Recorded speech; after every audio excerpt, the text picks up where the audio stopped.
네 주제에 무슨 택시야? 걸어가.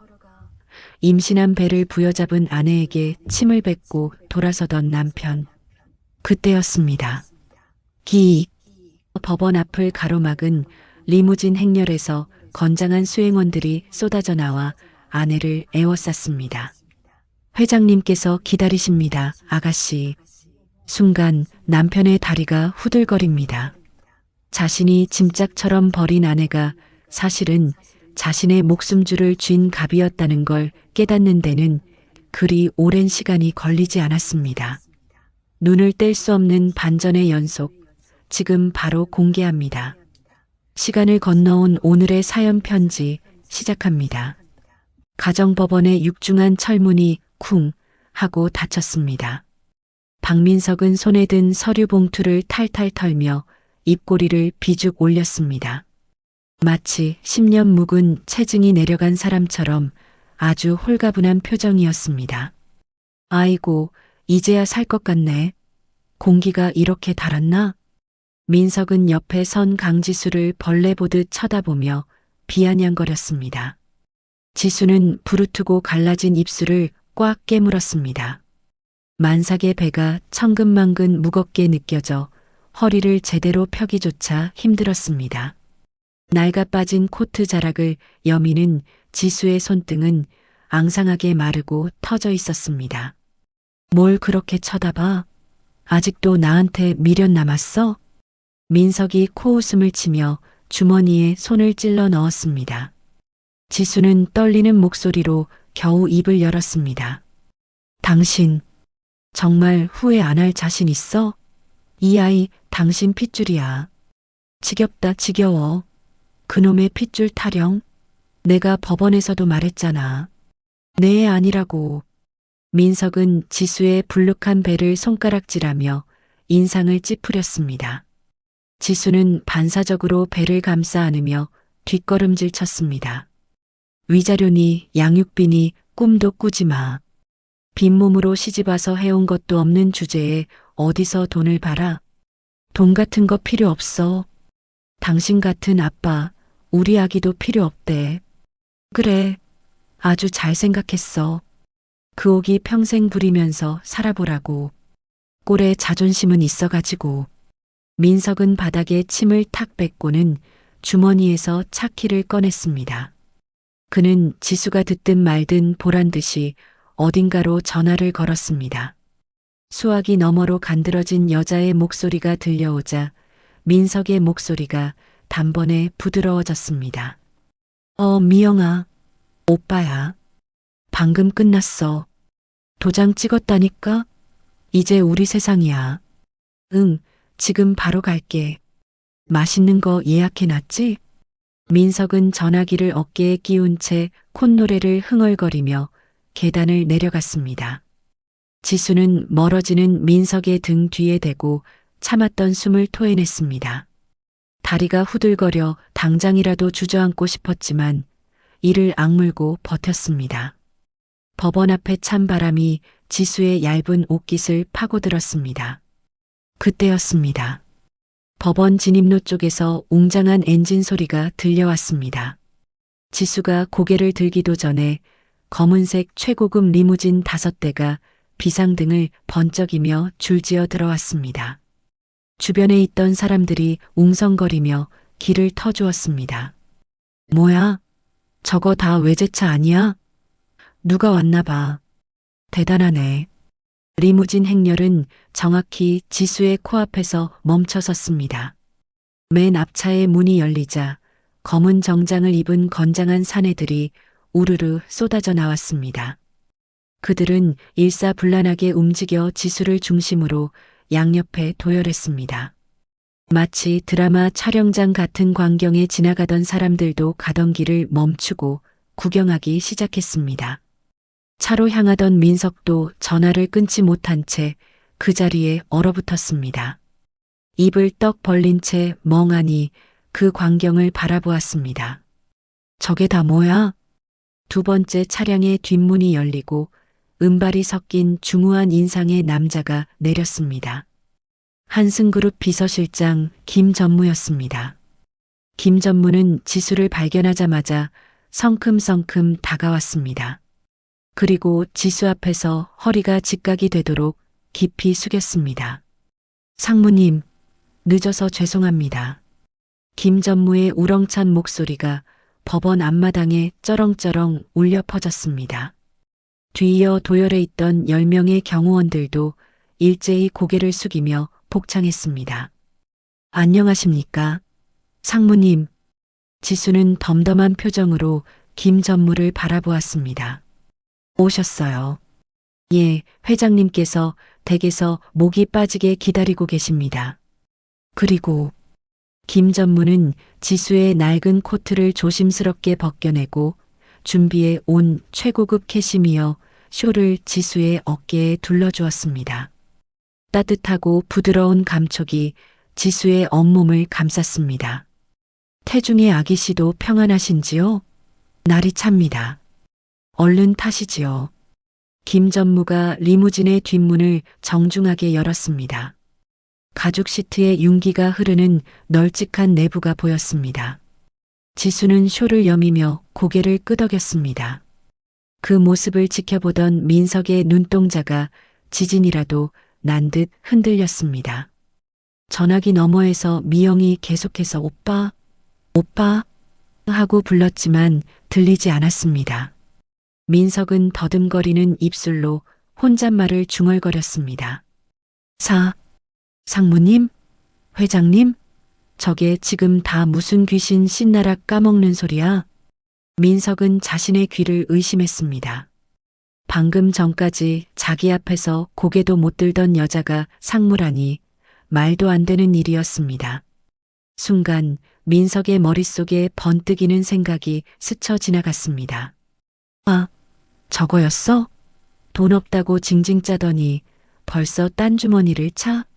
민석의 얼굴이 순식간에 경멸로 일그러졌습니다. 그는 지수가 돈 많은 노인의 첩이나 스폰서를 구했다고 확신했습니다. 그렇지 않고서야 저런 비싼 차들이 고아 출신인 지수를 데리러 올 리가 없었습니다. 기가 막혀서. 야, 강지수. 민석이 소리를 지르며 달려들려 했습니다. 하지만 지수는 눈길조차 주지 않았습니다. 오히려 김 전무의 부축을 받으며 보란듯이 리무진 상석에 올라탔습니다. 야, 내 말 안 들려? 너 지금 그 배를 하고 저 차를 타는 거야? 아주 갈 때까지 갔구나. 민석이 삿대질을 하며 고래고래 소리를 질렀습니다. 그때 검은 정장의 경호원 2명이 민석의 앞을 거대한 벽처럼 막아섰습니다. 경호원들의 살벌한 눈빛에 민석은 흠칫 놀라 뒷걸음질 쳤습니다. 뭐야? 당신들 누군데 남의 일에 참견이야. 민석은 억울하고 분한 마음에 주머니에서 휴대폰을 꺼냈습니다. 그리고 리무진에 타고 있는 지수의 모습을 향해 카메라 셔터를 눌러댔습니다. 좋아, 아주 잘 됐어. 증거 남겨놔야지. 네가 이렇게 타락했다는 걸 온 세상에 까발려주겠어. 더러운 년. 민석은 찍은 사진을 확인하며 비릿한 웃음을 흘렸습니다. 지수가 탄 리무진의 창문이 스르르 올라갔습니다. 검게 틴팅된 유리창 너머로 지수의 차가운 옆모습이 마지막으로 보였습니다. 곧이어 5대의 리무진이 흙탕물을 튀기며 법원 주차장을 빠져나갔습니다. 민석은 멀어지는 차들의 뒷공무니를 보며 바닥에 침을 한 번 더 뱉었습니다. 꼴값들을 떨고 있네. 돈 많은 늙은이 비위 맞추러 가나 보지. 그래, 잘 먹고 잘 살아봐라. 민석은 다시 전화기를 귀에 가져다 댔습니다. 그리고 방금 찍은 사진을 미영에게 전송했습니다. 미영아, 내가 지금 엄청난 걸 봤어. 사진 보냈으니까 봐봐. 강지수 그 여자가 글쎄 어떤 늙은 회장 첩으로 들어갔나 봐. 아주 가관도 아니야. 민석은 낄낄거리며 자신의 낡은 승용차에 올랐습니다. 법원 앞 텅 빈 자리에는 지수가 리무진을 타면서 벗어던진 낡은 운동화 한 짝만이 덩그러니 남겨져 있었습니다. 시간은 3년 전으로 거슬러 올라갑니다. 한승그룹 본사 회장실의 무거운 공기 속에서 강 회장이 혀를 쯧쯧 찼습니다. 지수는 아버지 앞에 사직서를 내려놓으며 결연한 표정을 지었습니다. 아버지, 저 이제 강지수라는 이름 석 자로만 살고 싶어요. 배경 보고 달려드는 사람들, 돈 냄새 맡고 꼬이는 파리떼들. 이제 지긋지긋해요. 그래, 내 고집을 누가 꺾겠느냐. 하지만 명심해라. 바깥 세상은 네가 생각하는 것보다 훨씬 춥고 매섭다. 지수는 아버지의 경고를 뒤로한 채 회장실을 나섰습니다. 그녀는 옷방에 가득했던 명품 가방과 보석들을 모두 정리하고 동대문 시장에서 산 저렴한 옷들로 옷장을 채웠습니다. 재벌가 막내딸이라는 껍데기를 벗어던진 지수는 박민석이 운영하는 작은 중소기업에 격리직원으로 입사했습니다. 당시 민석은 겉보기에 성실하고 소탈해 보였습니다. 야근하는 지수에게 캔커피를 건네며 수줍게 웃던 민석의 모습에 지수는 마음을 열었습니다. 가진 건 없지만 사람 냄새 나는 남자라고 믿었습니다. 그 믿음 하나로 지수는 가족들의 만류를 뿌리치고 민석과의 결혼을 강행했습니다. 하지만 결혼식 날부터 비극은 예고되어 있었습니다. 화려한 호텔 예식장이 아닌 구청 강당, 텅 비어있는 신부 측 하객석을 보며 시어머니 김말자가 대놓고 인상을 찌푸렸습니다. 아이고, 내 팔자야. 어디서 족보도 없는 고아를 며느리라고 데려와서는 남들은 사돈댁이 건물을 해준다, 차를 해준다 난리던데 나는 무슨 전생에 죄를 지어서 빈털터리를 며느리로 만나 몰라. 말자는 하객들이 듣건 말건 큰 소리로 신세 한탄을 늘어놓았습니다. 지수는 웨딩드레스 자락을 꽉 쥐며 고개를 숙였습니다. 민석은 그런 어머니를 말리기는커녕 곤란하다는 듯 먼 산만 바라볼 뿐이었습니다. 신혼생활은 지옥의 연속이었습니다. 민석의 사업이 조금만 안 풀려도 모든 화살은 지수에게 돌아왔습니다. 임신 사실을 알게 된 날도 축복은 없었습니다. 입덧이 심해 밥 냄새만 맡아도 구역질을 하는 지수 앞에 말자가 밥상을 쾅 내려놓았습니다. 먹어라. 지수가 밥뚜껑을 열자 시큼하고 쾌쾌한 냄새가 코를 찔렀습니다. 밥그릇 구석에는 푸르스름한 곰팡이가 피어 있었고 밥알은 누렇게 말라비틀어져 있었습니다. 반찬이라고는 말라빠진 멸치 몇 마리와 시커먼 간장 종지 하나뿐이었습니다. 어머님, 밥이 좀 상한 것 같은데요. 냄새가. 상하긴 뭐가 상해. 멀쩡하기만 하구먼. 너 지금 시어머니가 차려준 밥상이라고 타박하냐? 옛날에는 없어서 못 먹었어. 어디서 귀하게 자란 척 유세를 떨어? 아니, 그게 아니라요. 아기가 있어서. 아기 핑계 대지 마. 재수 없게 시리. 네가 들어오고 나서부터 우리 민석이 사업이 꼬이는 거야. 부정 타는 년. 말자는 삿대질을 하며 악을 썼습니다. 지수가 참지 못하고 화장실로 뛰어가 헛구역질을 하자 말자는 부엌에서 굵은 소금을 한 바가지 퍼왔습니다. 그리고 화장실에서 나오는 지수의 등 뒤에다 사정없이 소금을 뿌려댔습니다. 에이, 퇴퇴. 재수옴 붙었네. 귀신은 뭐 하나 몰라. 저런 거 안 잡아가고. 지수의 머리카락과 어깨 위로 하얀 소금 알갱이들이 우수수 떨어졌습니다. 지수는 쏟아지는 눈물을 삼키며 배를 감싸 안았습니다. 그날 저녁 퇴근한 민석에게 하소연이라도 하고 싶었지만 민석의 상태는 더 심각했습니다.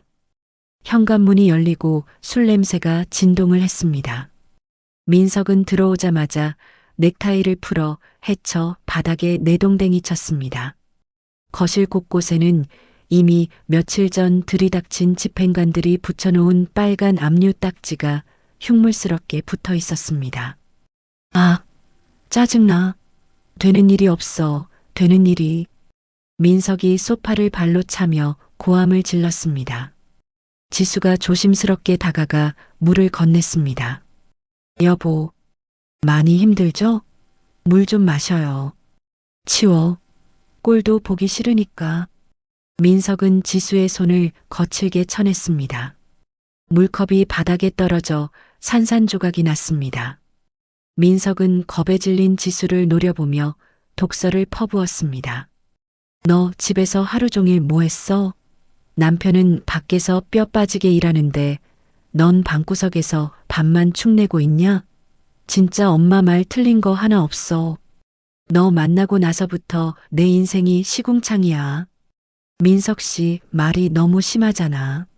나 혼몸도 아닌데. 누가 임신하래?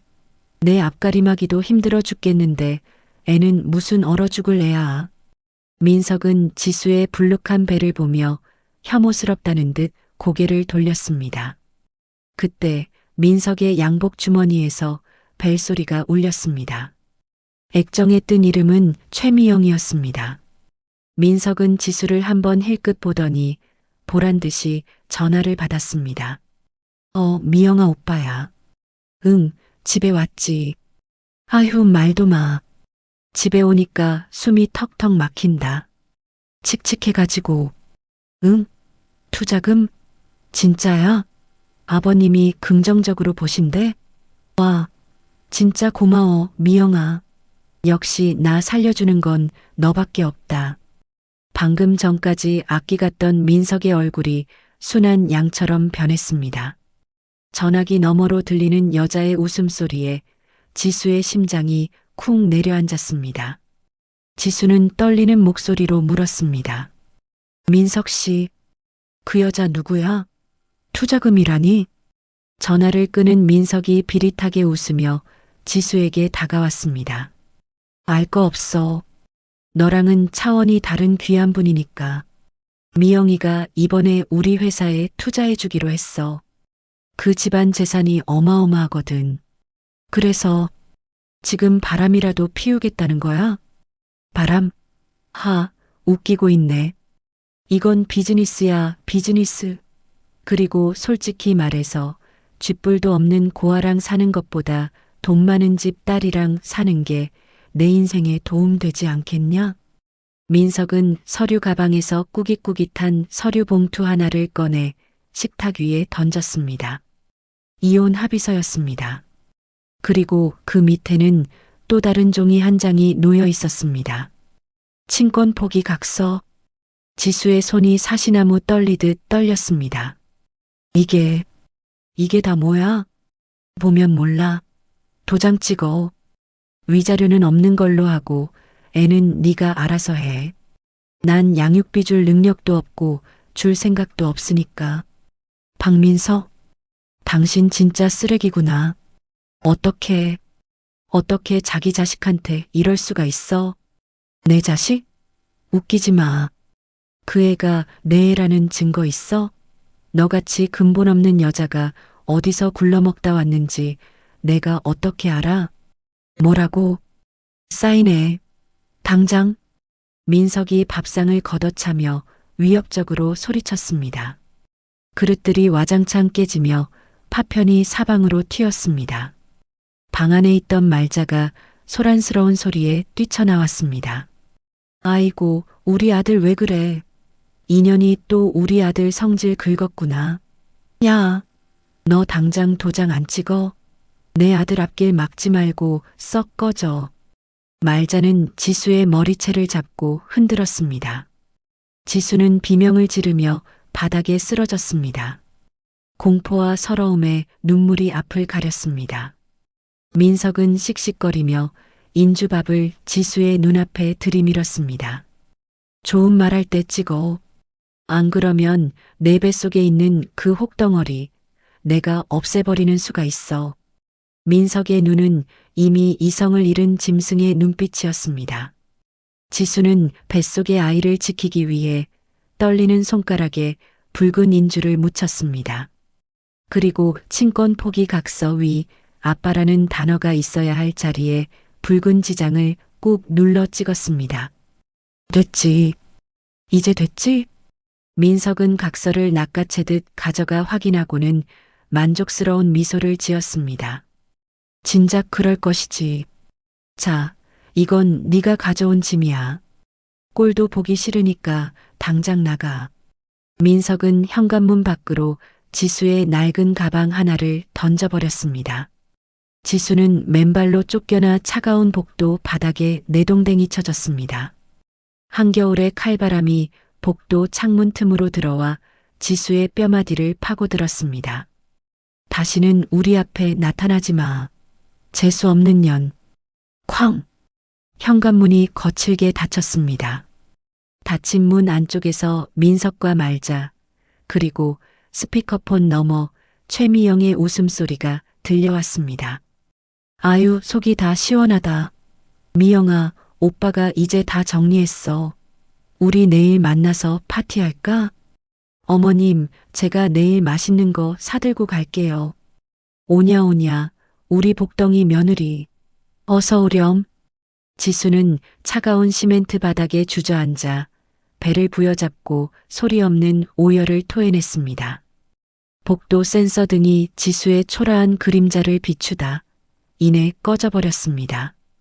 어둠 속에 남겨진 지수의 눈빛이 서서히 도끼로 번들거렸습니다. 이혼 도장을 찍은 지 딱 6개월이 지난 시점이었습니다.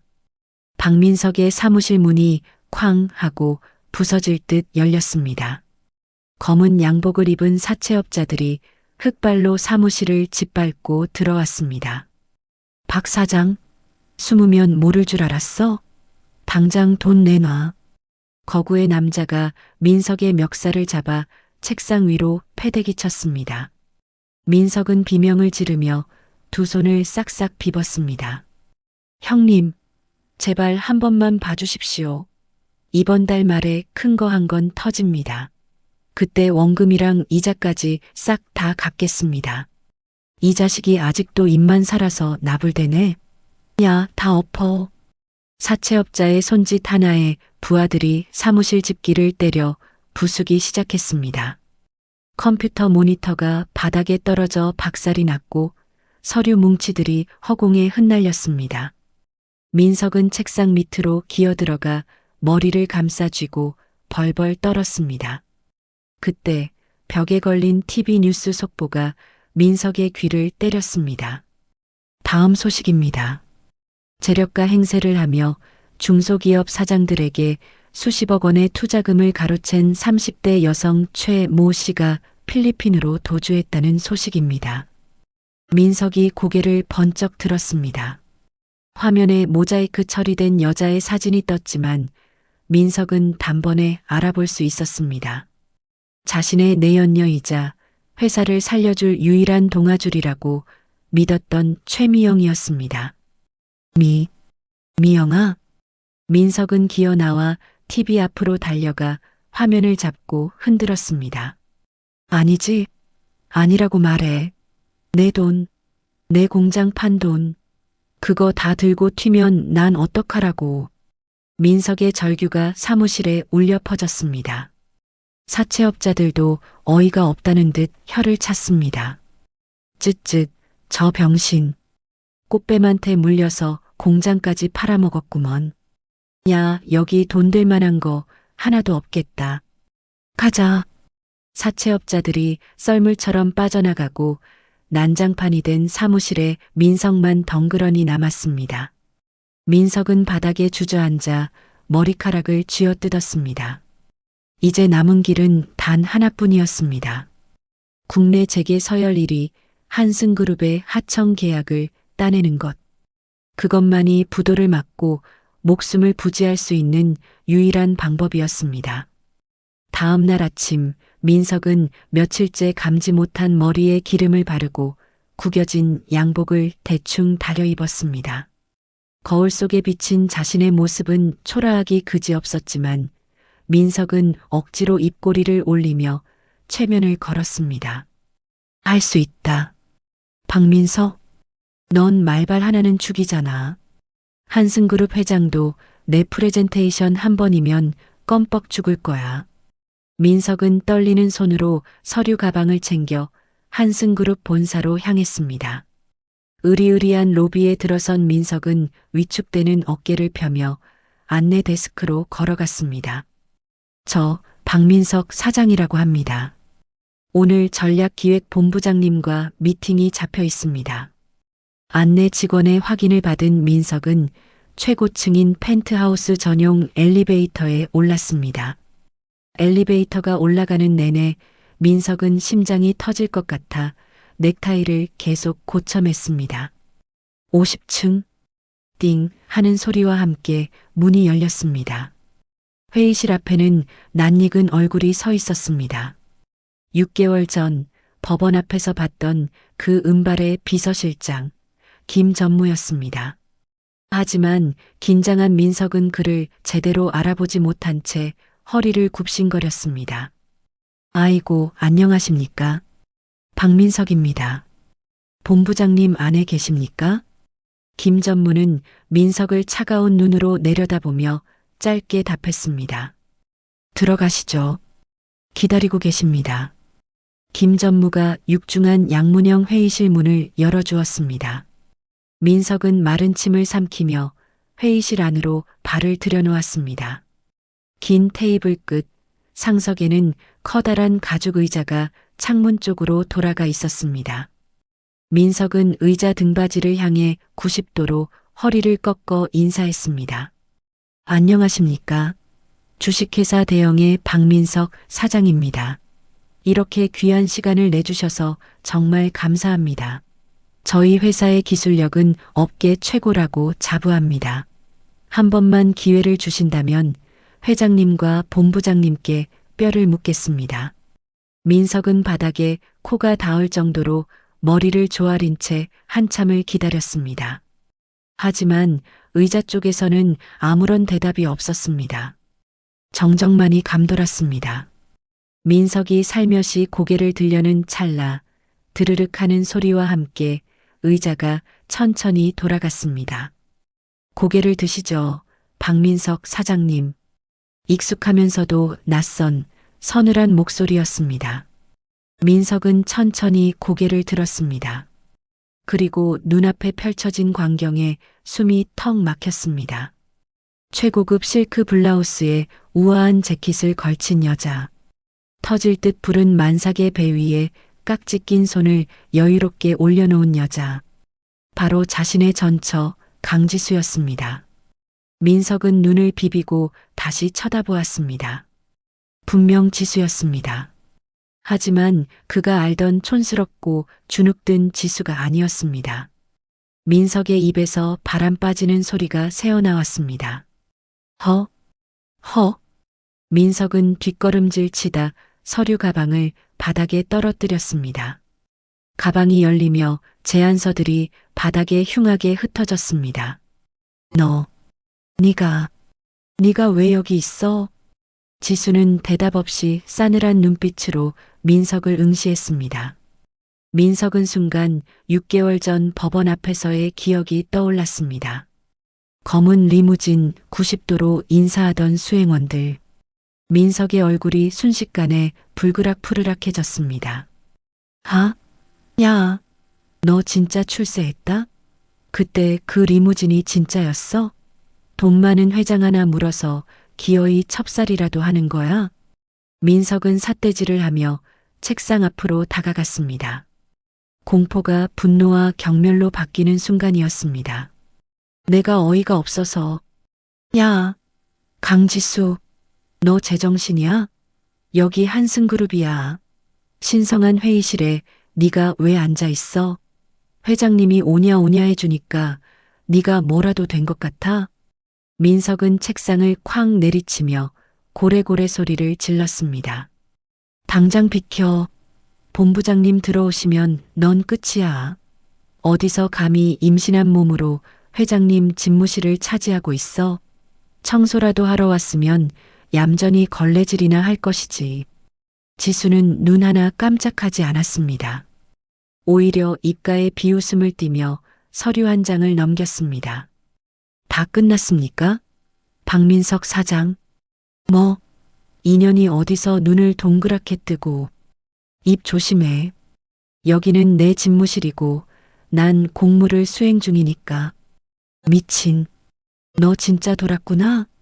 회장 백 믿고 까부는 모양인데 나 오늘 여기 계약 따러 왔어. 내까지 게 방해할 자리가 아니라고. 지수는 한숨을 내쉬며 책상 한쪽에 놓여있던 크리스털 명패를 집어들었습니다.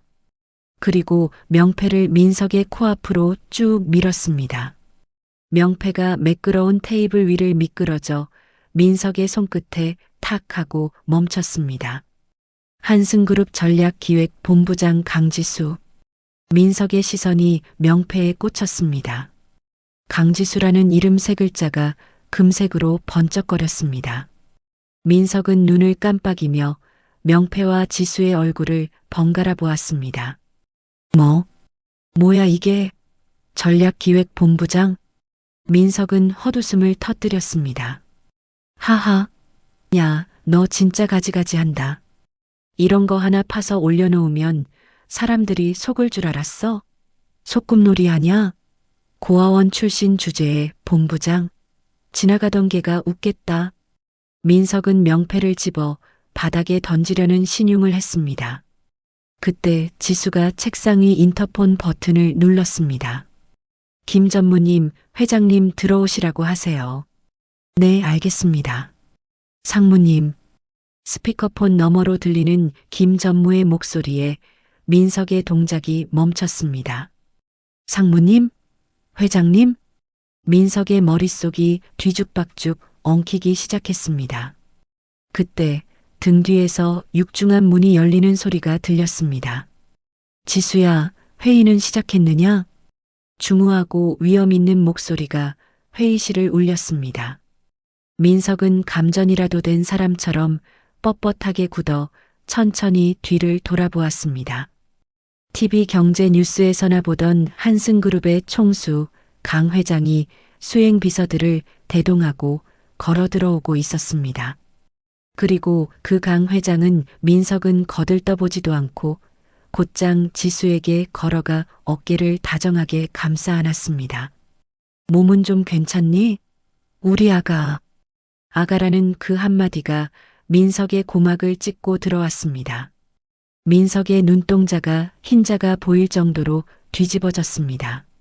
손에 들고 있던 명패가 바닥으로 툭 떨어지며 쨍그랑 소리를 냈습니다.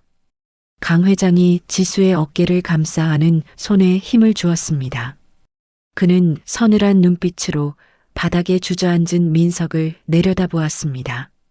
민석은 다리에 힘이 풀려 일어날 생각조차 하지 못했습니다. 그저 입을 뻐끔거리며 붕어처럼 헐떡일 뿐이었습니다. 아가, 라니요? 민석의 시선이 강 회장과 지수를 번갈아 오갔습니다. 머릿속에서 퍼즐 조각들이 제멋대로 맞춰지며 엄청난 굉음을 냈습니다. 한승그룹의 성이 강 씨였고 지수의 성도 강 씨였습니다. 단순한 우연이라고 생각했던 그 사실이 지금 민석의 목을 조르는 밧줄이 되어 돌아왔습니다. 회장님, 그럼 지수가, 아니, 제 아내가. 강 회장이 쯧 하고 혀를 차며 민석의 말을 잘랐습니다. 자니가 말한 그 고아원 출신 며느리가 바로 내 딸일세. 귀한 내 막내딸이지. 네.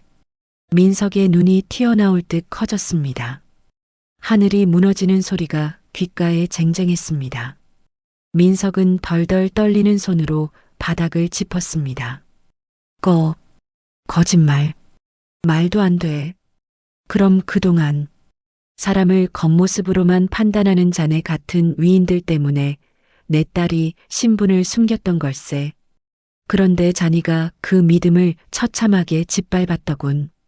강 회장의 호통이 회의실을 쩌렁쩌렁 울렸습니다.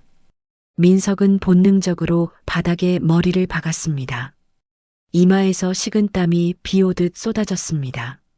지금 이 상황을 수습하지 못하면 회사는 물론이고 자신의 인생까지 끝장이라는 공포가 엄습했습니다. 장인어른, 제가 죽을 죄를 지었습니다. 몰랐습니다. 정말 꿈에도 몰랐습니다. 민석은 무릎으로 기어 강 회장의 바짓단을 잡으려 했습니다. 하지만 옆에 서 있던 김 전무가 발로 민석의 손을 툭 쳐냈습니다. 민석은 비굴하게 손을 비비며 지수 쪽으로 몸을 돌렸습니다. 지수야, 여보, 내가 잘못했어. 내가 눈이 삐었었나 봐. 미영이 그 꽃뱀년한테 홀려서 내가 잠시 미쳤었어. 지수는 더러운 오물을 보듯 민석을 내려다보았습니다. 그녀의 눈빛에는 일말의 동정심도 남아있지 않았습니다. 박민석 씨, 비즈니스 하러 오신 거 아닙니까? 공과 사는 구분하셔야죠. 여보, 이러지 마. 우리 부부잖아. 내가 당신 얼마나 사랑했는지 알잖아. 사랑? 그 입에 사랑이라는 단어 올리지 마. 역겨우니까. 지수의 차가운 일갈에도 민석은 멈추지 않았습니다. 그는 지수의 불룩한 배에 시선을 고정했습니다. 마지막 동아줄, 아니 유일한 생명줄이 저기에 있었습니다. 그래, 우리 아기. 뱃속에 우리 아기가 있잖아. 내가 아빠야. 지수야, 애를 봐서라도 한 번만 용서해줘. 나 우리 아기 너무 보고 싶었어. 민석은 짐승처럼 울부짖으며 지수의 다리에 매달리려 했습니다. 지수는 혐오스러운 표정으로 발을 뒤로 뺐습니다. 그리고 책상 서랍을 열어 서류 봉투 하나를 꺼냈습니다. 아빠, 지금 아빠라고 했니? 지수가 서류 봉투에서 종이 한 장을 꺼내 민석의 얼굴에 획 던졌습니다. 종이가 팔랑거리며 민석의 무릎 앞에 떨어졌습니다. 민석은 눈물 콧물 범벅이 된 얼굴로 종이를 주워들었습니다. 종이 한가운데 찍힌 선명한 붉은색 지장이 민석의 눈을 찔렀습니다. 친권 포기 각서. 6개월 전 자신이 밥상을 엎어가며 지수에게 강제로 찍게 했던 바로 그 각서였습니다. 이건 기억 안 나? 내 핏줄 아니라고. 양육비 주기 싫으니까 각서 쓰라고 네가 그랬잖아. 내 손으로 직접 챙겨갔던 거. 네가 버린 짐 가방 속에 들어있더라. 지수의 목소리가 칼날처럼 민석의 가슴을 후벼 팠습니다. 여보, 그건 내가 술김에. 홧김에 그런 거지. 진심이 아니었어. 닥쳐. 넌 아빠 자격 없어. 이 아이 내 아이야. 법적으로나 생물학적으로나 넌 아무 상관없는 남이라고. 지수야, 제발. 내가 잘할게. 내가 평생 종처럼 살게. 나 회사 부도나면 감옥 가. 제발 한 번만 살려줘. 민석은 바닥에 머리를 쿵쿵 찌우며 애원했습니다. 이마가 찢어져 피가 흘러내렸지만 아픔조차 느낄 수 없었습니다. 한승그룹 사위라는 로또가 눈앞에 있는데 그걸 제 발로 걷어찼다는 사실에 미칠 것만 같았습니다. 강 회장이 더는 못 봐주겠다는 듯 김 전무에게 손짓했습니다. 저놈 당장 끌어내. 네, 회장님. 보안팀, 들어와. 김 전무의 무전이 떨어지자마자 회의실 문이 벌컥 열렸습니다. 덩치 큰 보안 요원 2명이 들어와 민석의 양팔을 뒤로 꺾어 제압했습니다. 아, 이거 나 여기 사위야. 한승그룹 사위라고. 장인어른. 여보. 민석은 발버둥 치며 고래고래 소리를 질렀습니다. 하지만 요원들의 힘을 당해낼 수는 없었습니다. 강 회장은 책상 위에 놓여있던 민석의 회사 소개서와 계약 서류를 집어들었습니다. 감히 내 딸을 능멸하고도 모자라 사기꾼처럼 계약을 따내려 해? 내 회사는 오늘부로 끝이다. 드르륵, 드르륵. 강 회장은 서류 뭉치를 파쇄기에 거칠게 밀어 넣었습니다. 민석의 마지막 희망이 종이 조각이 되어 갈려나갔습니다. 민석은 그 장면을 보며 절규했습니다. 안 돼. 내 계약서. 안 돼. 장인어른. 잘못했습니다. 살려주십시오. 누가 자네 장인인가? 썩 꺼져. 강 회장의 호통과 함께 보안 요원들이 민석을 짐짝처럼 들어 올렸습니다. 민석의 구두 한 짝이 벗겨져 바닥에 뒹굴었습니다. 그는 문 밖으로 끌려나가면서도 지수를 향해 손을 뻗었습니다. 지수야, 나 버리지 마. 나 감옥 가기 싫어. 지수야. 으악. 민석의 처절한 비명이 복도를 타고 멀어졌습니다. 곧이어 엘리베이터 문이 닫히는 소리와 함께 회의실에는 정막만이 남았습니다. 지수는 그제야 참고 있던 숨을 몰아쉬었습니다. 긴장이 풀리며 다리가 후들거려 책상을 짚고 주저앉으려 했습니다. 지수야. 강 회장이 얼른 지수를 부축해 소파에 앉혔습니다. 김 전무가 급히 냉수를 가져와 지수에게 건넸습니다. 지수는 떨리는 손으로 물잔을 받아 한 모금 마셨습니다. 차가운 물이 식도를 타고 내려가자 요동치던 심장이 조금씩 진정되었습니다. 괜찮으냐? 많이 놀랐지? 강 회장이 걱정스러운 눈빛으로 지수의 등을 쓸어주었습니다. 지수는 텅 빈 회의실 문을 바라보며 씁쓸하게 웃었습니다. 그토록 사랑했던 남자의 밑바닥을 확인한 기분은 통쾌함보다는 비참함에 가까웠습니다. 괜찮아요, 아빠. 오히려 속이 시원해요. 이제 진짜 끝났다는 게 실감이 나요. 지수는 자신의 배를 부드럽게 쓰다듬었습니다. 뱃속의 아이가 엄마의 기분을 알았는지 툭 하고 발길질을 했습니다. 그래, 잘했다. 이제 너랑 소망이만 생각하면 돼. 저런 놈은 잊어버려라. 아빠가 다 처리하마. 고마워요, 아빠. 그리고 죄송해요. 저 때문에. 그런 소리 말아라. 내 딸 눈에 눈물 나게 한 놈들. 내가 피눈물 흘리게 해줄 테니까.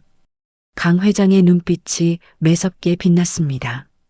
그는 김 전무를 돌아보며 나지막이 지시했습니다. 김 전무, 법무팀장 부르게. 박민석 그놈 회사, 자금 흐름부터 세무조사까지 싹 다 털어버려.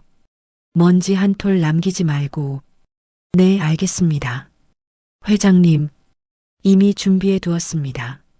한편 한승그룹 본사 건물 밖으로 내동댕이 쳐진 민석은 아스팔트 바닥에 대자로 뻗어 있었습니다.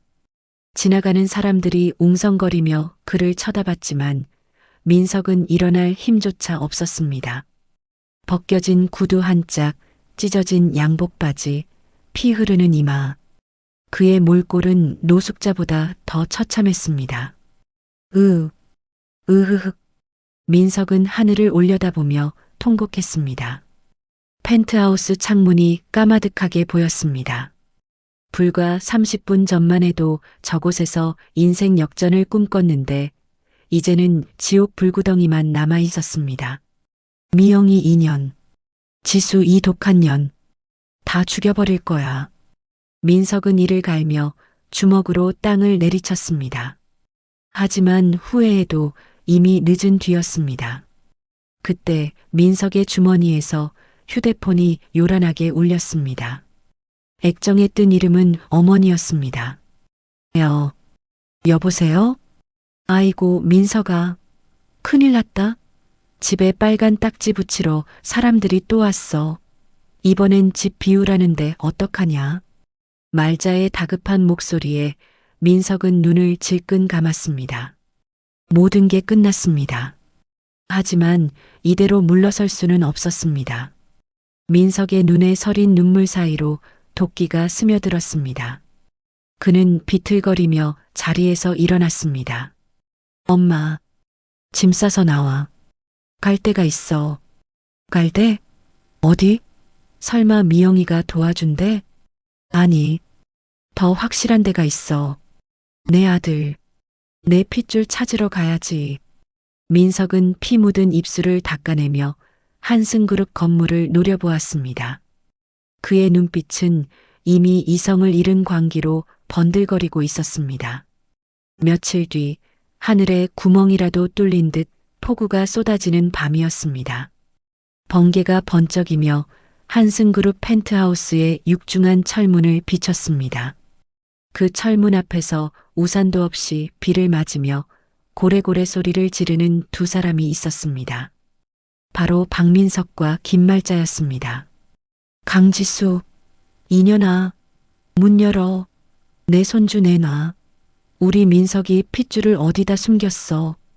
김말자는 빗물에 젖은 생쥐꼴을 하고서도 목소리만큼은 쩌렁쩌렁했습니다. 그녀는 닫힌 철문을 주먹으로 쾅쾅 두드리며 악을 썼습니다. 옆에 있던 민석도 거들었습니다. 지수야, 장인어른, 저 민석입니다. 오해가 있었어요. 제발 문 좀 열어주세요. 핏줄을 못 보게 하는 건 천벌 받을 짓이잖아요.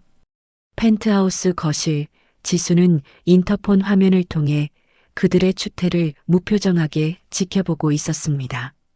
화면 속 두 사람은 인간이라기보다는 탐욕에 미친 악귀 같았습니다. 지수가 입술을 깨물며 인터폰 수화기를 들었습니다. 경비실이죠? 정문에 잡상인들이 와서 행패를 부리네요. 당장 끌어내세요. 지수가 수화기를 내려놓으려던 찰나 화면 속 말자가 돌덩이를 집어듭니다. 그리고 철문 옆에 있는 조경석을 향해 내리찍으려 했습니다. 문 안 열어. 내가 여기서 확혀 깨물고 죽어서 한승그룹 며느리가 시어미 죽였다고 뉴스에 날 줄 알아라. 지수는 한숨을 푹 내쉬었습니다. 그냥 두면 경찰이 올 때까지 밤새도록 저럴 사람들이었습니다. 지수는 소파에서 힘겹게 몸을 일으켰습니다. 만삭의 배가 오늘따라 유난히 무겁고 당겼습니다. 강 회장은 서재에 있어 이 소란을 아직 모르는 눈치였습니다. 아가, 내가 나가보마. 넌 쉬어라. 가사 도우미 아주머니가 말렸지만 지수는 고개를 저었습니다. 아니에요. 제가 끝낼게요. 이모님은 아빠 모르게 조용히 계세요. 지수는 우산을 챙겨 들고 현관을 나섰습니다. 차가운 밤 공기와 빗소리가 훅 끼쳐왔습니다. 지수가 정문 앞으로 걸어나가자 철문 틈으로 지수를 발견한 말자가 괴성을 질렀습니다. 나왔다. 민석아, 저기 네 마누라 나왔다. 지수야. 여보. 지수는 경비원에게 눈짓해 쪽문을 열게 했습니다. 문이 열리자마자 말자가 튀어들어오려 했습니다. 지수는 차가운 눈빛으로 그들을 가로막았습니다. 여기가 어디라고 행패해요? 당장 안 꺼져요? 뭐야? 꺼져? 이게 어디서 시어미한테 눈을 동그랗게 뜨고 대들어. 말자는 다짜고짜 지수에게 달려들 기세였습니다. 민석이 그런 어머니를 말리는 척하며 지수 앞으로 다가왔습니다. 그의 눈빛은 비굴함과 탐욕으로 번들거렸습니다. 여보, 진정해. 어머니가 손주가 너무 보고 싶으셔서 그래. 우리 대화로 풀자. 응? 내가 당신한테 잘못한 거 아는데 그래도 애 아빠는 나잖아. 착각하지 마. 애 아빠는 죽었어. 당신이 내 손으로 직접 장례 치렀잖아. 기억 안 나? 지수의 매몰찬 대답에 민석의 얼굴이 일그러졌습니다. 그는 지수의 팔을 덥석 잡았습니다. 야, 강지수. 좋게 말하니까 내가 우스워? 네가 재벌 딸이면 다야? 내씨 도둑질에 갔으면 값을 치러야 할 거 아니야. 이거 나. 더러운 손 치워. 지수가 민석의 손을 뿌리쳤습니다. 그 반동으로 민석이 뒤로 휘청거렸습니다. 그 모습을 본 말자의 눈이 뒤집혔습니다. 인연이 감히 내 금쪽 같은 아들을 밀어. 말자가 빗물에 미끄러지듯 달려들어 지수의 머리채를 휘어잡았습니다. 우산이 바닥으로 툭 떨어지고 지수의 머리가 뒤로 획 젖혀졌습니다. 아, 어머니, 안 돼. 민석이 소리쳤지만 말자는 이미 이성을 잃은 상태였습니다. 그녀는 지수의 머리채를 잡고 마구 흔들어댔습니다. 잘 걸렸다. 오늘 너 죽고 나 죽자. 내 손주 내놔. 내 아들 인생 망쳐놓고 너만 잘 살 줄 알았냐? 놓으세요. 이거 나요. 지수는 배를 보호하려 두 손으로 배를 감싸쥐고 버텼습니다. 하지만 쏟아지는 폭우 때문에 정원 계단이 몹시 미끄러웠습니다. 말자가 힘껏 지수를 밀치는 순간 지수의 발이 미끄러운 대리석 계단 끝에서 허공을 헛디뎠습니다. 안 돼. 지수의 비명이 빗소리에 묻혔습니다. 지수의 몸이 중심을 잃고 5단 높이의 계단 아래로 굴러떨어졌습니다. 쿵, 쿵, 퍽. 둔탁한 소리와 함께 지수가 바닥에 처박혔습니다. 잠시 정적이 흐르고 지수가 고통에 찬 신음을 흘렸습니다. 배, 내 배. 지수는 본능적으로 아랫배를 움켜쥐었습니다. 극심한 통증이 허리를 끊어놓을 듯 밀려왔습니다. 그리고 다리 사이로 뜨뜻하고 묵직한 액체가 왈칵 쏟아지는 것이 느껴졌습니다. 빗물에 씻겨 내려가는 그것은 선명한 붉은 피였습니다. 피다. 민석이 공포에 질려 뒷걸음질 쳤습니다. 말자도 그제야 정신이 들었는지 덜덜 떨며 입을 막았습니다. 어떡해. 내가 안 그랬어. 지가 혼자 넘어진 거야. 엄마, 튀어. 경찰 오면 우리 다 죽어. 민석이 말자의 손을 잡아 끌었습니다. 두 사람은 쓰러진 지수를 내버려 둔 채 열린 쪽문으로 도망치려 했습니다. 하지만 그때 펜트하우스 안쪽에서 건장한 보안 요원들이 들이닥쳤습니다. 거기서 보안 요원들이 순식간에 민석과 말자를 덮쳤습니다. 민석은 진흙탕에 얼굴을 처박힌 채 제압당했고 말자는 바닥에 주저앉아 발버둥 쳤습니다. 이거 나 노인네야. 며느리가 시어미를 때린다. 사람 살려. 말자의 악다구니가 허공에 흩어졌습니다. 그때 현관문이 열리고 강 회장이 뛰어나왔습니다. 그는 계단 아래 쓰러져 있는 지수를 보고 사색이 되었습니다. 지수야.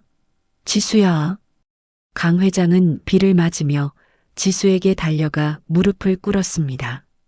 지수의 얼굴은 이미 백지장처럼 하얗게 질려 있었고 입술은 파랗게 떨리고 있었습니다. 바닥에 고인 빗물은 지수가 흘린 피로 붉게 물들어가고 있었습니다. 아빠, 아기가, 소망이가.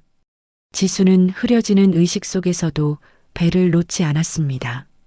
강 회장은 떨리는 손으로 지수의 머리를 받쳤습니다. 그의 셔츠가 지수의 피와 빗물로 붉게 젖어들었습니다.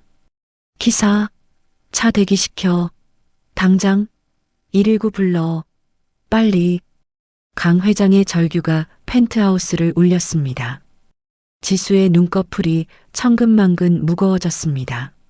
눈앞이 까맣게 변해가면서 뱃속 아이의 태동이 느껴지지 않는다는 공포가 지수를 덮쳤습니다. 안 돼. 소망아. 제발. 멀리서 구급차의 사이렌 소리가 들려왔습니다. 보안 요원들에게 개처럼 끌려가는 민석과 말자의 비명소리가 들리는 듯 했지만 지수의 귀에는 빗소리만이 웅웅거릴 뿐이었습니다.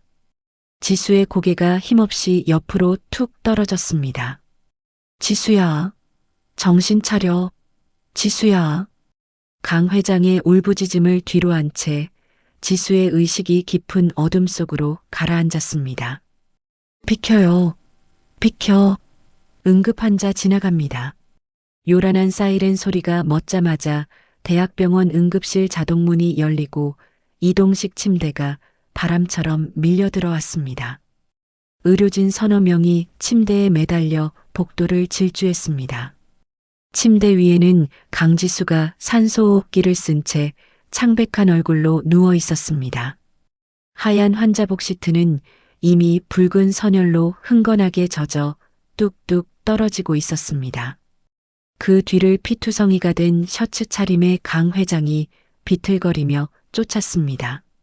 지수야, 조금만 버텨라. 아빠가 여기 있다.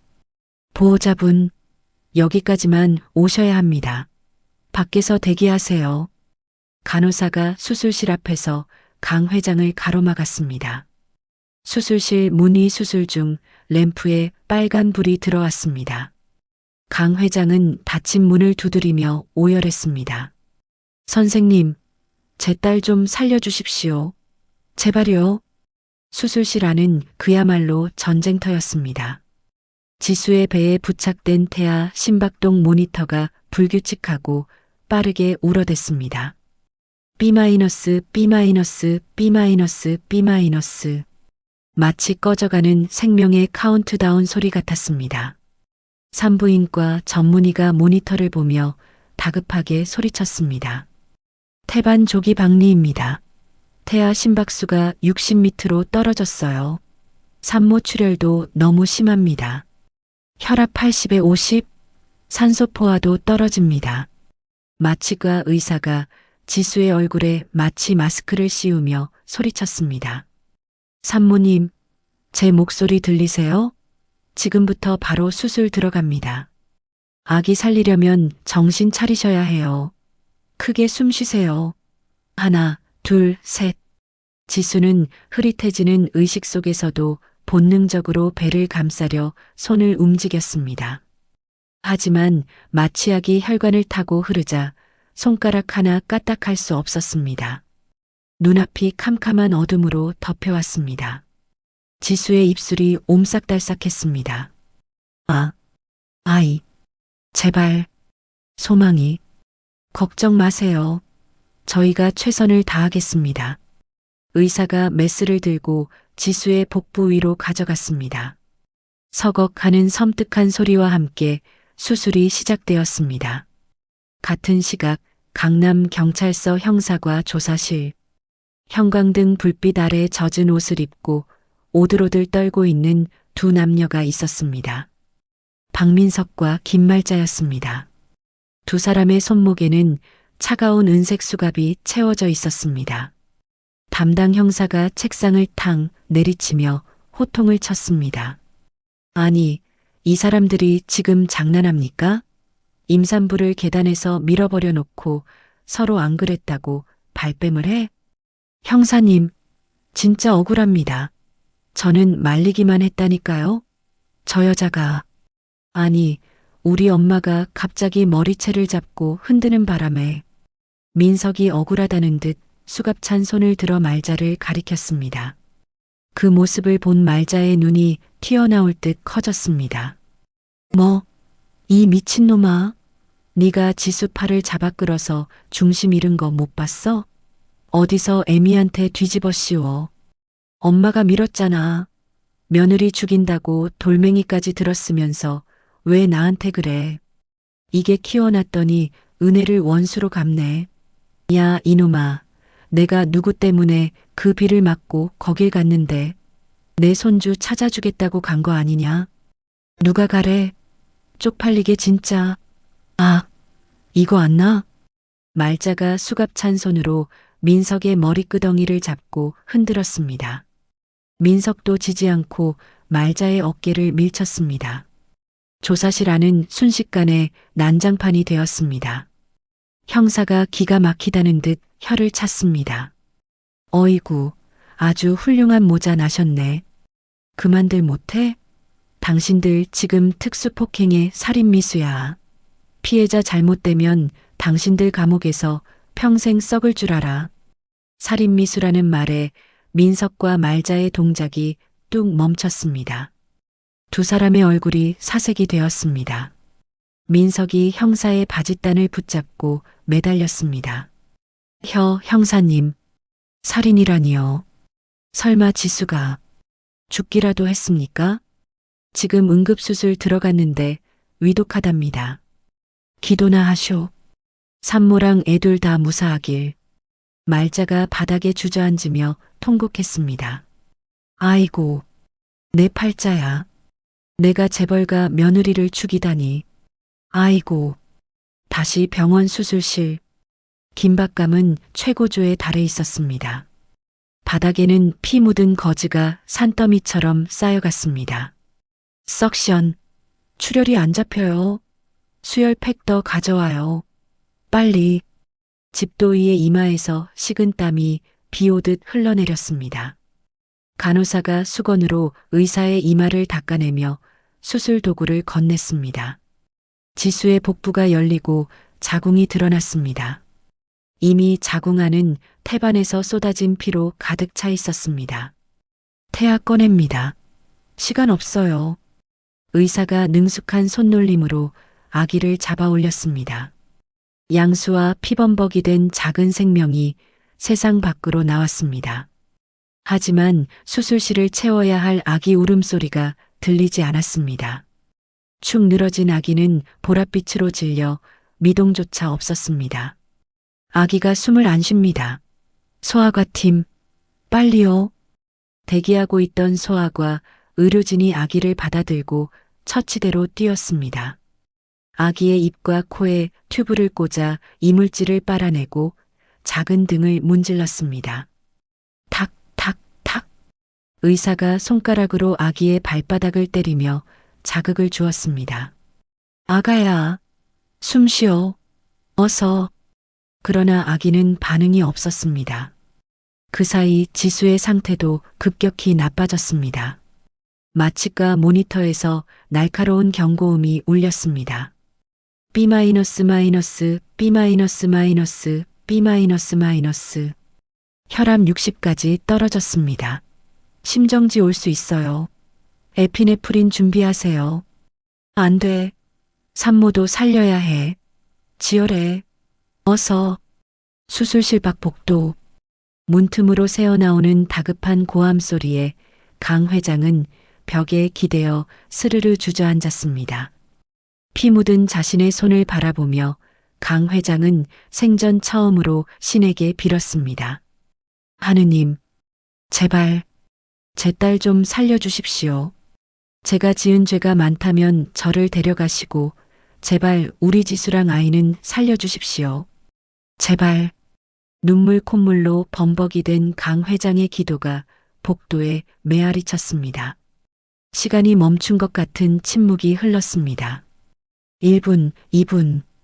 의료진들이 아기의 가슴을 압박하며 심폐소생술을 이어갔습니다. 지수의 심장 박동도 점점 희미해져 갔습니다. 모두가 고개를 저으려는 절망적인 순간이었습니다. 의학 마이너스. 가늘지만 분명한 울음소리가 수술실의 정적을 찢었습니다. 마치 꺼져가는 촛불이 다시 타오르듯 아기의 작은 가슴이 오르락 내리락하기 시작했습니다. 살았다. 아기가 숨을 쉰다. 소아과 의사가 환호성을 질렀습니다. 아기는 한 번 숨을 트자 연이어 으앙, 으앙하고 힘차게 울어댔습니다. 그 소리는 마치 나 여기 있어요. 엄마라고 외치는 것 같았습니다. 동시에 지수의 모니터 경고음도 잦아들었습니다. 산모 혈압 돌아옵니다. 90에 60? 바이탈 안정적이에요. 집도이가 안도의 한숨을 내쉬며 수술용 의자에 털썩 주저앉았습니다. 살렸다. 둘 다 살았어. 수술실 밖에서 쪽잠을 자듯 고개를 떨구고 있던 강 회장이 벌떡 일어났습니다. 방금 환청을 들은 게 아닌가 싶어 귀를 의심했습니다. 그때 수술실 문이 드르륵 열리고 마스크를 쓴 간호사가 나왔습니다. 강 회장이 튀어나가 간호사의 양 어깨를 잡았습니다. 서 선생님, 우리 지수는요? 아이는요? 간호사가 눈가에 맺힌 땀을 닦으며 미소 지었습니다. 축하드립니다, 회장님. 기적이에요. 산모님도 고비 넘기셨고 아드님도 건강하게 울고 있습니다. 정말 큰일 치르셨습니다. 강 회장은 그 자리에 털썩 무릎을 꿇었습니다. 다리에 힘이 풀려 일어설 수가 없었습니다. 그는 바닥을 치며 엉엉 소리 내어 울었습니다. 고맙다. 고마워, 지수야. 살아줘서 고마워. 한승그룹의 총수가 아닌 그저 딸과 손자를 걱정했던 한 아버지의 울음소리가 병원 복도를 가득 채웠습니다. 수술이 끝나고 5시간이 지났습니다. 회복실의 정막을 깨고 지수가 무거운 눈꺼풀을 힘겹게 들어 올렸습니다. 천장에 하얀 형광등 불빛이 시야에 들어오자 지수는 미간을 찌푸리며 신음을 흘렸습니다. 지수야, 정신이 드니? 나 알아보겠어? 옆에서 쪽잠을 자던 강 회장이 벌떡 일어나 지수의 손을 두 손으로 감싸 쥐었습니다. 그의 눈가는 이미 퉁퉁 부어 있었고 목소리는 물기에 젖어 떨리고 있었습니다. 지수는 마른 침을 삼키며 갈라진 목소리로 물었습니다. 아빠, 아기는, 우리 아기, 살았다. 살았어. 아주 건강하다. 네가 그 힘든 걸 해냈어. 강 회장은 지수의 이마에 맺힌 식은땀을 손수건으로 닦아주며 고개를 끄덕였습니다. 지수의 눈에서 참았던 눈물이 주르륵 흘러내려 베개를 적셨습니다. 보고 싶어요. 당장 볼래요. 그래, 가자. 네, 그럴 줄 알고 휠체어 준비해뒀다. 지수는 링거 거치대를 잡고 강 회장의 부축을 받아 휠체어에 앉았습니다. 복부를 찢는 듯한 수술 부위에 통증이 밀려왔지만 아이를 보겠다는 일념 하나로 이를 악물었습니다. 신생아 중환자실 앞 투명한 유리창 너머로 수많은 인큐베이터가 줄지어 있었습니다. 지수의 휠체어가 그중 가장 안쪽 작은 침대 앞에 멈췄습니다. 온몸에 튜브를 꽂은 채 가쁜 숨을 몰아쉬는 아주 작은 생명체가 거기에 있었습니다. 어른 주먹만한 머리와 나뭇가지처럼 가느다란 팔다리. 지수는 입을 틀어막고 흐느꼈습니다. 아가, 엄마 왔어. 미안해. 엄마가 지켜주지 못해서 너무 미안해. 마치 엄마의 목소리를 들은 것처럼 아기의 조망만한 손가락이 꿈틀거렸습니다. 그리고 감겨있던 눈을 아주 가늘게 뜨더니 유리창 밖의 지수를 향해 고개를 돌렸습니다. 그 찰나의 눈맞춤에 지수의 가슴속에서 뜨거운 무언가가 울컥 솟구쳤습니다. 회장님, 상무님, 여기 계셨군요. 등 뒤에서 김 전무가 조심스러운 목소리로 다가왔습니다. 그의 손에는 두툼한 서류 봉투가 들려 있었습니다. 지수는 눈물을 닦고 김 전무를 향해 고개를 돌렸습니다. 방금 전까지 아이를 보던 애틋한 눈빛은 온데간데 없고 서리빨 같은 냉기만이 감돌았습니다. 어떻게 됐어요? 박민석은 특수폭행 및 상해, 사기 혐의로 구속영장이 발부되었습니다. 유치장에 갇히자마자 꺼내달라고 난동을 부리다가 지금은 독방에 수감됐습니다. 김 전무가 보고를 이어갔습니다. 그리고 긴말자 씨 말입니다만 그 노인네는요? 경찰서 유치장에서 쇼크로 쓰러졌습니다. 입에 거품을 물고 발작을 일으켜서 현재 경찰병원으로 이송된 상태입니다. 의사 말로는 뇌졸중 초기 증세가 의심된다고 합니다. 지수는 코웃음을 쳤습니다. 쉬하는 거예요. 불리해지니까 아픈 척해서 빠져나가려는 수작이라고요. 절대 봐주지 마세요. 물론입니다. 병원에도 감시 인력을 배치했습니다. 그리고 여기 박민석 측 변호사가 보낸 합의 요청서입니다. 선처를 해주시면 친권 포기는 물론이고 위자료도 요구하지 않겠다고. 지수는 김 전무가 내민 서류를 쳐다보지도 않고 손으로 쳐냈습니다. 종이들이 바닥에 힘없이 흩어졌습니다. 아베, 웃기지도 않는 소리. 김 전무님 변호인단에게 전하세요. 합의는 절대 없다고. 그리고 탄원서 준비해 주세요. 제가 직접 쓸 겁니다. 그 인간들 법정 최고형 받게 할 거예요. 감옥에서 늙어 죽게 만들 거라고요. 지수의 단호한 목소리에 김 전무가 고개를 숙였습니다. 알겠습니다. 상무님 뜻대로 처리하겠습니다. 지수는 다시 유리창 너머의 아이를 바라보았습니다. 인큐베이터 속의 아기가 꼼지락거리며 삶을 향해 투쟁하고 있었습니다. 지수는 유리에 손바닥을 대고 나직하게 속삭였습니다. 소망이, 내 이름은 소망이로 하자. 엄마의 유일한 소망. 이름 참 좋구나. 소망이, 강소망. 강 회장이 흐뭇하게 웃으며 맞장구를 쳤습니다. 지수는 김 전무에게 다시 지시했습니다. 출생신고 바로 해주세요. 이름은 강소망. 그리고 아빠라는 공란으로 비워두세요. 이 아이한테 아빠는 처음부터 없었던 겁니다. 네, 명심하겠습니다. 그렇게 계절이 바뀌었습니다. 지수의 정성 어린 간호 덕분에 소망이는 하루가 다르게 건강해졌습니다. 인큐베이터를 벗어나고 산소호흡기를 떼고 마침내 일반 병실로 옮겨졌습니다. 앙상했던 팔다리에는 포동포동하게 살이 올랐고 지수를 보면 방긋방긋 웃기까지 했습니다. 퇴원하는 날 병원 로비는 아수라장이었습니다. 한승그룹 막내딸의 정체와 출산 소식을 취재하려는 기자들이 구름대처럼 몰려들었습니다. 상무님, 이번 사건에 대해 한 말씀 부탁드립니다. 전 남편과의 소송은 어떻게 진행되고 있습니까? 아이 아빠에 대해서는 친권 박탈 소송 중이신가요? 카메라 플래시가 번개처럼 터지며 눈을 찔렀습니다.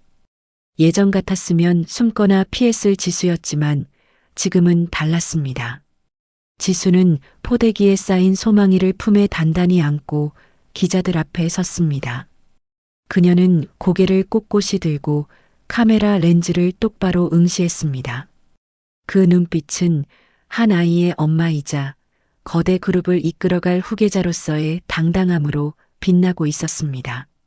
제 아이와 저를 지키기 위해 저는 끝까지 싸울 겁니다. 죄 지은 사람들은 반드시 그 대가를 치르게 될 겁니다. 지켜봐 주십시오. 지수의 짧고 강렬한 한마디에 기자들이 잠시 침묵했습니다. 경호원들이 길을 터주자 지수는 대기하고 있던 리무진을 향해 걸어갔습니다. 강 회장이 차 문을 열고 딸과 손자를 맞이했습니다. 차에 오르기 전 지수는 뒤를 돌아 병원 건물을 한번 올려다보았습니다. 지옥 같았던 과거를 그곳에 모두 버려두고 이제 진짜 자신의 인생을 향해 떠나는 사람의 얼굴에는 옅은 미소가 번졌습니다. 1년이라는 시간이 흘렀습니다. 서울의 한 특급 호텔 그랜드 볼룸은 입구부터 화환으로 발 디딜 틈이 없었습니다. 국내 재계 서열 1위 한승그룹의 창립 50주년 기념식이 열리는 날이었습니다. 천장에 매달린 거대한 샹들리에가 오색 찬란한 빛을 뿜어내고 정재계의 내로라 하는 인사들이 샴페인 잔을 들고 담소를 나누고 있었습니다. 자, 그럼 지금부터 한승그룹의 새로운 미래를 이끌어갈 강지수 부회장님의 취임사가 있겠습니다. 큰 박수로 맞아주십시오. 사회의 우렁찬 목소리가 장내에 울려 퍼졌습니다. 웅장한 오케스트라 팡파르와 함께 무대 뒤편에 커다란 문이 열렸습니다. 모든 사람의 시선이 한 곳으로 쏠렸습니다. 눈부신 스포트라이트를 받으며 강지수가 걸어 나왔습니다. 순백의 정장을 입은 그녀의 품에는 돌을 갓 넘긴 아들 소망이가 안겨 있었습니다. 와! 우레와 같은 박수 소리가 연회장을 가득 채웠습니다. 대형 스크린에는 지수와 소망이의 행복한 미소가 클로즈업되어 비쳤습니다. 지수는 단상 앞에 서서 마이크를 잡았습니다. 그녀의 눈빛은 그 어느 때보다 단단하고 여유로워 보였습니다. 안녕하십니까? 강지수입니다. 먼저 이 자리에 참석해 주신 모든 분께 감사드립니다. 지수의 목소리는 떨림 없이 당당했습니다. 품에 안긴 소망이가 신기한 듯 눈을 동그랗게 뜨고 하객들을 두리번거렸습니다. 그 귀여운 모습에 객석 곳곳에서 탄성과 웃음이 터져나왔습니다. 어머, 저 아이 좀 봐. 정말 인형 같네.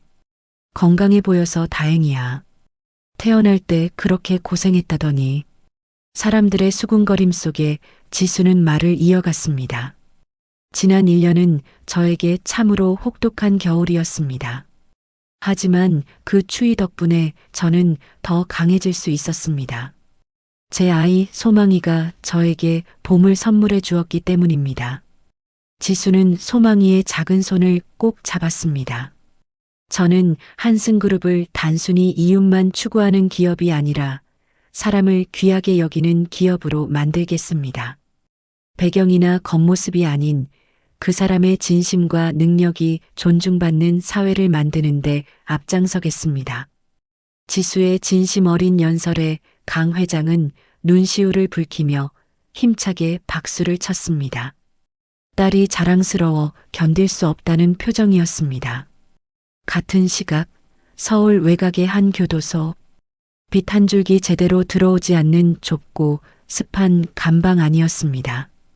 퀴퀴한 곰팡이 냄새와 땀 냄새가 진동하는 그곳 구석에 한 남자가 쭈그리고 앉아 있었습니다. 죄수번호 3840번 박민석이었습니다. 그의 몰골은 1년 전과는 비교도 안 될 정도로 초라했습니다.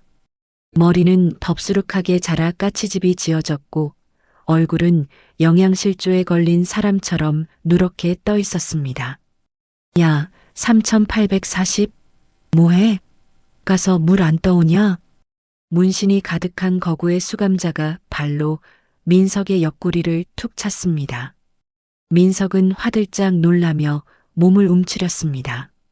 아, 예. 형님, 지금 갑니다요.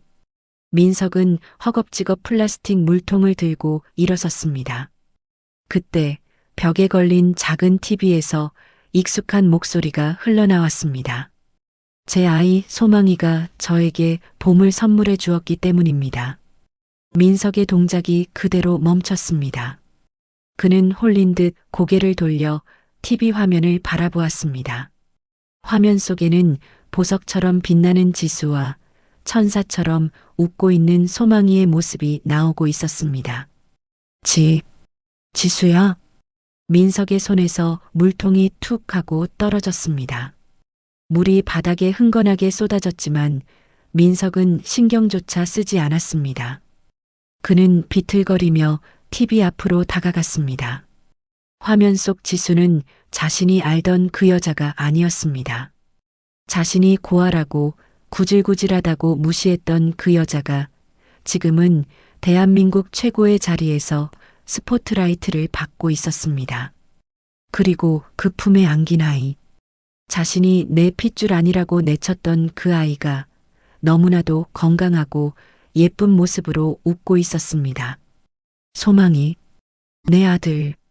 민석은 떨리는 손을 들어 차가운 브라운관을 어루만졌습니다.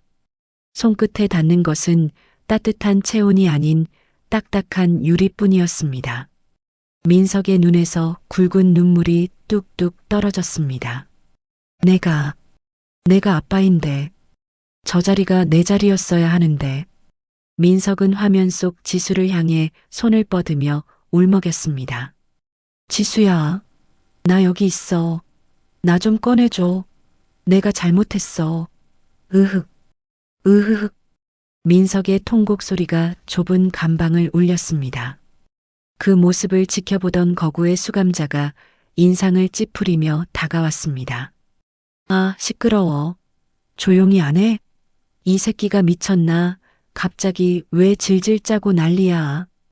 형님, 저기 나오는 저 사람이 제 아내예요. 저 애가 제 아들이라고요. 진짜예요. 민석은 수감자의 바짓가랑이를 잡고 애원하듯 소리쳤습니다. 하지만 돌아온 것은 비웃음과 매몰찬 발길질 뿐이었습니다. 지랄하고 자빠졌네. 야, 한승그룹 부회장이 네 마누라면 나는 미국 대통령이 우리 형님이다. 어디서 개소리야. 진짜예요. 믿어주세요. 으악. 민석은 구석으로 내동댕이 쳐졌습니다. 다른 수감자들도 낄낄거리며 민석을 조롱했습니다. 저거 허언증 도졌네. 야, 꿈깨라 꿈깨. 넌 여기서 썩다 죽을 팔자야. 민석은 차가운 시멘트 바닥에 웅크린 채 오열했습니다. 화면 속 지수는 저토록 눈부신데 자신은 시궁창 바닥을 기고 있었습니다. 자신이 걷어찬 복이 얼마나 큰 것이었는지 뼈저리게 느끼는 순간이었습니다. 하지만 이미 되돌리기엔 너무 늦어버렸습니다. 경기도의 한 요양병원 6인실 병동 구석 침대에 김말자가 누워 있었습니다. 뇌졸중 후유증으로 반신불수가 된 그녀는 혼자서는 거동조차 할 수 없는 상태였습니다. 욕창이 생겨 등판이 썩어 들어가는데도 찾아오는 가족 하나 없었습니다. 말자는 멍하니 천장에 매달린 TV를 바라보고 있었습니다. 배경이나 겉모습이 아닌 그 사람의 진심과 능력이 존중받는 사회를 뉴스 채널에서 지수의 연설이 생중계되고 있었습니다. 말자의 초점 없는 눈동자가 서서히 커졌습니다. 그녀는 비틀린 입술을 달달 떨며 괴성을 질렀습니다. 으어. 그것은 말이 되지 못한 절규였습니다. 전현이 저 감히 쳐다보지도 못할 귀한 며느리를 자신이 발로 차고 소금을 뿌려 내쫓았다는 사실이 믿기지 않았습니다. 말자는 성한 한쪽 손으로 침대 시트를 쥐어뜯었습니다. 가슴이 터질 듯한 화병과 후회가 밀려와 숨을 쉴 수가 없었습니다. 할머니, 또 왜 그러세요? 조용히 좀 하세요. 간병인이 짜증 섞인 목소리로 달려와 커튼을 획 쳤습니다. 말자의 시야에서 TV 화면이 사라졌습니다. 어둠 속에 갇힌 말자는 짐승 같은 울음소리만 컥컥 토해냈습니다. 다시 호텔 연회장. 지수는 연설을 마치고 환하게 웃으며 단상을 내려왔습니다. 강 회장이 두 팔 벌려 딸과 손자를 맞이했습니다. 수고했다. 정말 훌륭했어. 감사합니다, 아버지. 아버지가 계셔서 해낼 수 있었어요. 지수는 아버지의 품에 안겼습니다. 강 회장은 소망이의 볼을 쓰다듬으며 껄껄 웃었습니다. 우리 소망이도 고생했다. 얌전히 잘 있네. 아부. 소망이가 강 회장의 넥타이를 잡아당기며 옹알이를 했습니다. 지수는 소망이의 통통한 볼에 입을 맞췄습니다. 소망아, 우리 이제 행복하자. 엄마가 약속할게. 깨르르. 소망이가 마치 알아들었다는 듯 맑은 웃음소리를 터뜨렸습니다. 그 웃음소리가 마이크를 타고 연회장에 울려 퍼지자 하객들도 덩달아 미소를 지었습니다. 창밖으로 따뜻한 오후의 햇살이 쏟아져 들어와 지수와 소망이를 감쌌습니다. 마치 그들의 앞날을 축복하는 서광 같았습니다. 지수는 아이를 고쳐 안으며 연회장 출구를 향해 걸음을 옮겼습니다. 거대한 문이 활짝 열리고 눈부신 빛이 쏟아지는 세상 밖으로 그녀는 힘차게 걸어 나갔습니다. 더 이상 과거의 상처에 얽매이지 않는 당당한 강지수의 새로운 인생이 시작되고 있었습니다.